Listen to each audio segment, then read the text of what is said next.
Razzak master নাম, যে প্রত্যক্ষদর্শী, তার দুই ছেলে সৈকত প্লাস শাকিল।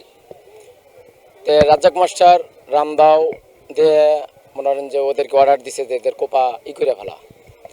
লাস্টে শাকিল রামদাও দিয়ে আমার ভাস্তি জামাইয়ের থেকে না ভাস্তি জামাইকে কোপ দেয়।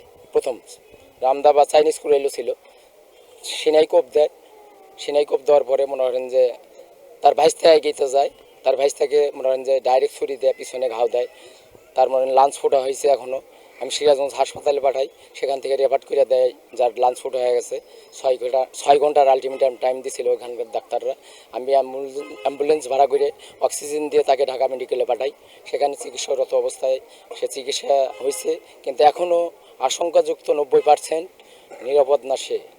আমার ভাতিজাকে ওই রাজ্জাক মাস্টারের ছেলে শাকিল, শৌকত এবং শাকিলের মা চারজন মিলে চাকু দিয়ে, চাইনিজ কুড়াল দিয়ে এবং রাউন্ডা দিয়ে কোপায়ে তাকে সিরাজগঞ্জ হাসপাতালে ভর্তি করা হয়েছে।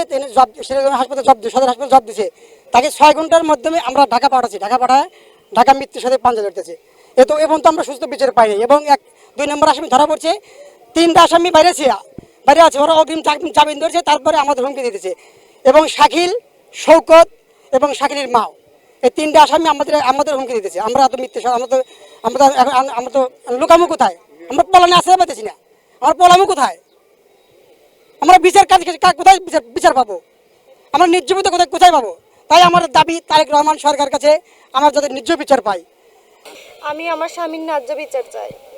আমার স্বামী নির্দোষ। আমার স্বামীকে চাকু দিয়ে আঘাত করছে, এমন জায়গায় আঘাত করছে যে বাচ্চার আমার স্বামী মৃত্যু সজ্জায় পাঞ্জা লড়তেছে। আমি ন্যায্য বিচার চাই এমপির কাছে, তারেক জিয়া রহমানের কাছে। আমার এই 2টা জন বাচ্চার কি হবে? আমি ন্যায্য বিচার চাই। ওনারা চাইনিজ কুড়াল, তারপরে রড স্কেল, ছুরি, তারপরে রামদাও, এগুলো সবগুলো নিয়ে আমাদের বাড়িতে যে আমার মেজো চাচার ঘেটের ভিতর ঢুকে তার ঘরে জমি বিক্রি করার 4,25,000 টাকা ছিল, সেগুলো লুট করছে। এবং আমার বড় চাচিকে মারার পর মার দিয়ে আঘাত করে বাড়ি থেকে বের হয়ে আসছে। ওনারা ভয় পেয়ে মারধর করে নাই যে এরা এতগুলো অস্ত্র নিয়ে আসছে, ওদের মারধর করলে আমাদের কি হবে? আমরা গরিব মানুষ, আমাদের বিচার হবে না। তারপরে আমার ভাই মাদ্রাসার শিক্ষক, একজন নুরানি মাদ্রাসার শিক্ষক, উনি মাদ্রাসা থেকে আসার সময় রাজ্জাক মাস্টার, তার স্ত্রী এবং তার 2 ছেলে মিলে তাকে গাড়ি আটকায় রাখছে। মানে তাদের বাড়ির সামনে দিয়ে আমাদের যেতে হয়, তো সেজন্য গাড়ি আটকায় রাখছে যে তোমাদের সাথে কথা আছে। তখন দাঁড়াইছে। তারপর আমার বাবা, আমাদের মুরগির খামার আছে, ফিট নিয়ে আসতেছে। তখন সামনে বলছে যে আপনার এখানে দাঁড়ান লাগবে। রাজ্জাক মাস্টার এবং তার স্ত্রী, তার 2 ছেলে এবং তার ছেলের বউ, ওনারা ওখানে দাঁড়াইছে। তখন বলছে যে আপনার সাথে কথা আছে। বলছে কি কথা? বলছে যে আপনাদের সাথে আমাদের তর্ক বিতর্ক হয়েছে। উনি বলার সাথে সাথে রাজ্জাক মাস্টার এসে একটা চর মেরছে। তখন আমার চাচা বলছে তুই ওকে মারলি কিসের জন্য?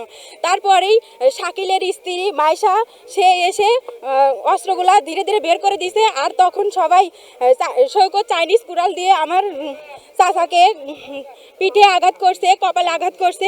2 হাত একদম এখান দিয়ে কোপানোর কারণে একদম মাংস ঝুলঝুল করতেছে এরকম। তিনি সিরাজগঞ্জ সদর হাসপাতালে ভর্তি আছে। এখানে আমার ভাইয়া কি জন্য মারলো তারা? এখন তাদের কি জন্য ধরলো না কি জন্য? কি করে পুলিশ? ওরা কি লইপাপ চুষতেছে? এখন কি করতেছে সরকার? কি করে সরকার? কি জন্য দেখেন আমার ভাইয়াকে? আমার ভাইয়া এখন হসপিটালে মৃত্যুর সাথে পাঞ্জা লড়তেছে। কেন আমার ভাইয়াকে দেখে না তারা? কেন দেখে না? আমার ভাইয়া এখন মৃত্যুর সাথে পাঞ্জা লড়তেছে, ছোট ছোট 2টা বাচ্চা রেখে।